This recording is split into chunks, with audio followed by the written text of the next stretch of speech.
All right, so we're going to talk about the, because this is a turnkey job, y'all are doing more than just raising. We also participated in the actual construction of the outside of the house, in which it was a wood-sided house before, and we only cut up about 13 inches to allow us to get to the seals, the plates I should say, to undo the bolts when we did the lifting. And they left the existing wood siding on. We then wrapped the house with Tyvek, the complete both stories. And the purpose of the Tyvek? Tyvek is a moisture barrier, wind barrier. Most all new construction they Tyvek all the houses with that now, because it's very easy to work with. And that's going to make the utility bill better?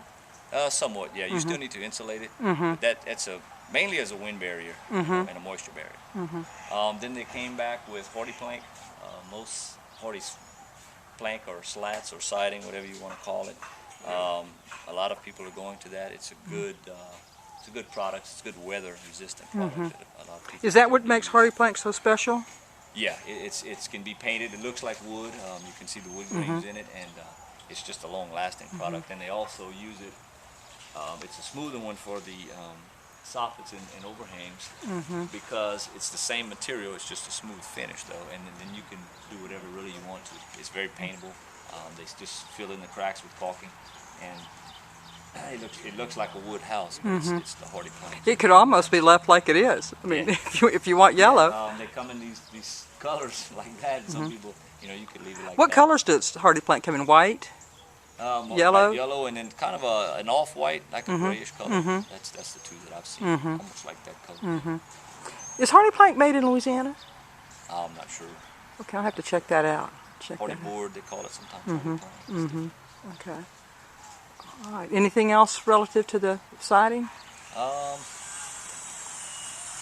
That we do mostly is outside work. The indoor work is usually taken care of by the homeowner. We have put insulation in before, and getting to that, the batten insulation on the inside is usually removed when they take the sheetrock off 4 foot or so higher, depending on how high the water got, because it will stay wet and it will stay moldy. So you remove it and put new insulation in there. Some people go to the blown-in insulation, the open cell insulation, to spray underneath the house. It's a very, very good product. Okay. And we have a company that's with us also that does that. Oh, really? Right, and they'll, after the plumbing and electrical's done, then they'll come in the bottom and spray the bottom, and that seals it up and makes it very, very energy efficient.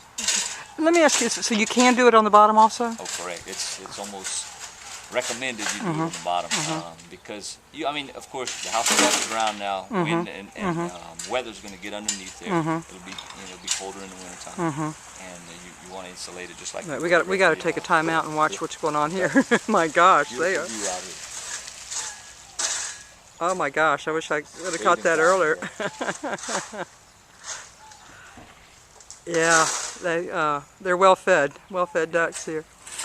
Okay, so I guess that's. Is there anything I've missed on the? No, we can talk more as the individuals are coming in doing, like we'll be for the laying of the bricks, and then also. Now those bricks, I think they made a change that it was originally going to be 16 or 18 inches. Now they're going to be 24. Correct. They were normally, or I say normally.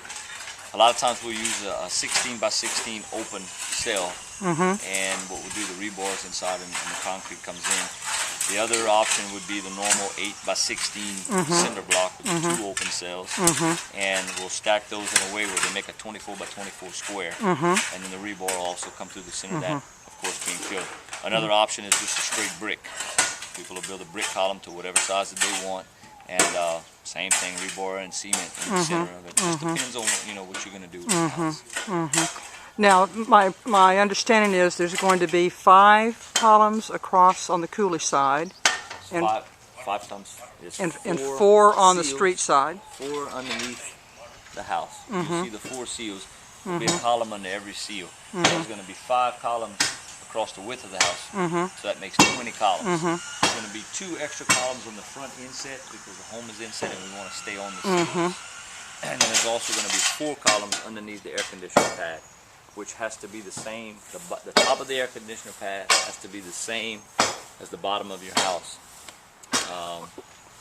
as like the support of the structure. Of the Sure, house. sure, yeah, yeah. And you can see there where the air conditioner is going to attach there. That's electrical, and the lines running to the indoor unit.